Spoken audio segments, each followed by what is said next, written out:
But ఒక్క footage వచ్చేసి guys అది వచ్చేసి చాలా అంటే చాలా ఘోరంగా రికార్డ్ అయింది. హలో గైస్, నేను మీ Sai Krishna and welcome back to our YouTube channel Telugu experiments. రీసెంట్గా కొన్ని వీడియోస్ కింద మీలో చాలామంది ఏమని కామెంట్స్ చేస్తున్నారంటే, అన్నయ్య గోస్ట్ వీడియోస్ రిలేటెడ్గా వీడియోస్ చేసి చాలా రోజులు అవుతుంది, సో ఒక వీడియో అప్లోడ్ చేయండి అని చెప్పేసి చాలామంది రిక్వెస్ట్ అయితే చేస్తున్నారు. సో మీ అందరి రిక్వెస్ట్ని యాక్సెప్ట్ చేస్తూ ఈరోజు ఈ వీడియోలో మేము చేయబోతున్నాం గోస్ట్ హంటింగ్. దానికోసం అయితే గైస్ మా ఏరియా నుంచి దగ్గర ఒక 40 కిలోమీటర్స్ దూరంలో ఉన్న హాంటెడ్ ఏరియాకి అయితే వెళ్తున్నాము.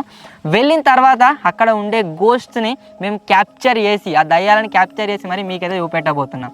అది ఎలా అంటే గైస్, దానికోసం అయితే మా దగ్గర ఉంది ఈ సిపి ప్లస్కి సంబంధించిన ఒక సీసీటీవీ కెమెరా. ఆ హాంటెడ్ ఏరియాకి వెళ్ళిన తర్వాత ఎక్కడైతే ఇన్సిడెంట్ జరిగిందో, ఎక్కడి నుంచి అయితే సౌండ్స్ వస్తున్నాయని మన సబ్స్క్రైబర్స్ చెప్పారో ఆ ప్లేస్లో మేము ఇన్స్టాల్ చేయబోతున్నాం ఈ సీసీటీవీ కెమెరాని. దీన్ని ఇన్స్టాల్ చేసిన తర్వాత నైట్ మొత్తం ఇది వచ్చేసి మనకు ఫుటేజ్ అనేది క్యాప్చర్ చేయడం జరుగుతుంది. ఆ తర్వాత ఆ ఫుటేజ్ని నేనైతే మీకు చూపెట్టబోతున్నాను. ఇది విన్న తర్వాత మీలో చాలా మందికి ఒక డౌట్ వస్తుంది కావచ్చు, అనే దయ్యాలు వచ్చేసి మనకు కనిపించవు, అంతేకాకుండా సీసీటీవీలో కూడా మేబీ రికార్డ్ కాకపోతుండొచ్చు అని చెప్పేసి. సో దానికోసం అయితే గైస్ మా దగ్గర ఇంకొకటి కూడా ఉంది. అదేంటి అంటే ఈ మోషన్ సెన్సింగ్ లైట్ అన్నమాట. దీని దగ్గర నుంచి ఎవరైనా వెళ్ళినట్లయితే దీంట్లో వచ్చేసి ఇది లైట్ అయితే ఆటోమేటిక్గా సెన్స్ అయితే చేస్తుంది, అంతేకాకుండా లైట్ అయితే రావడం జరుగుతుంది. ఈ లైట్ని ఆ హాంటెడ్ ఏరియాలో ప్లేస్ చేసి ఆ తర్వాత ఈ సీసీటీవీని అక్కడ ఇన్స్టాల్ చేసి మేమైతే రాబోతున్నాం.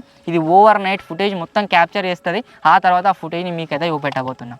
సో వీడియో వచ్చేసి గైస్ చాలా క్రేజీగా ఉండబోతుంది. కాబట్టి ఇప్పటి వరకు మీరు లైక్ చేసినట్లయితే ఫటాఫట్ వీడియోని వెంటనే లైక్ చేసేయండి. అలాగే ఛానల్లో కనుక మీరు కొత్త వచ్చినట్లయితే సబ్స్క్రైబ్ చేసుకోవడం మాత్రం మర్చిపోవద్దు.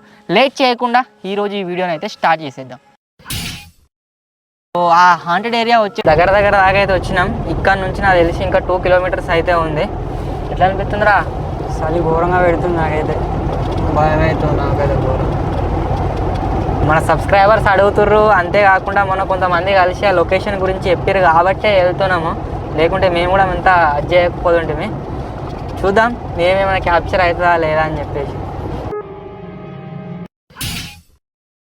గైస్ ఫైనల్లీ లొకేషన్కి అయితే ఏరుకున్నాము. ఆ బిల్డింగ్ వచ్చేసి ఇదే. ఇప్పుడైతే లోపలికి వెళ్తున్నాము.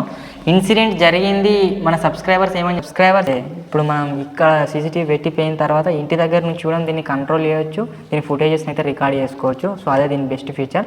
బట్ మనం చేయాల్సిన సాక్రిఫైస్ ఏంటి అంటే ఈ కెమెరాతో పాటుగా ఒక మొబైల్ని అయితే మనం ఇక్కడ పెట్టిపోవాల్సి ఉంటుంది. దీంట్లో వచ్చే ఇంటర్నెట్ని యూజ్ చేసుకొని ఇది వర్క్ అవుతుంది అన్నట్టు. సో ఇప్పుడు దీనికైతే కనెక్ట్ చేద్దాం. మనం సీసీటీవీలో ఫుటేజ్ చేయవచ్చు. ఇన్ఫ్రారెడ్ కెమెరా అయితే ఉంటుంది దీంట్లో. ఇది వచ్చేసి మోషన్ సెన్సింగ్ లైట్. ఒకవేళ దీని పక్క నుంచి ఏదైనా మూమెంట్ అయింది అనుకోండి, ఇదైతే రావడం జరుగుతుంది.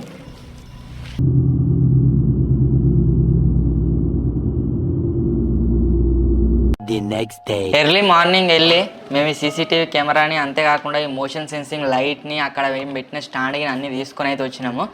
అందులో ఇది సీసీటీవీ క్యాప్చర్ చేసిన ఫుటేజెస్ ఏవైతే ఉన్నాయో అన్నింటినీ ఈచ్ అండ్ ఎవ్రీ ఫుటేజ్ని ఈచ్ అండ్ ఎవ్రీ సెకండ్ మేమైతే చెక్ చేయడం జరిగింది. ఏ ఫుటేజ్లో కూడా మాకు దయ్యం కదిలినట్టు కావచ్చు, మనుషులు పోయినట్లు కావచ్చు, ఏం కూడా కనిపించలేదు. బట్ ఒక్క నాకు వచ్చేసి కొద్దిగా భయంకరంగా అవుతుంది. దయ్యాలు ఉన్నాయి అని మేము చెప్తలేము, బట్ ఈ విధంగా మేము క్యాప్చర్ చేయడానికి ట్రై చేస్తే లైట్ వచ్చేసి ఆన్ అయితే కావడం జరిగింది. అంటే ఏదో ఒక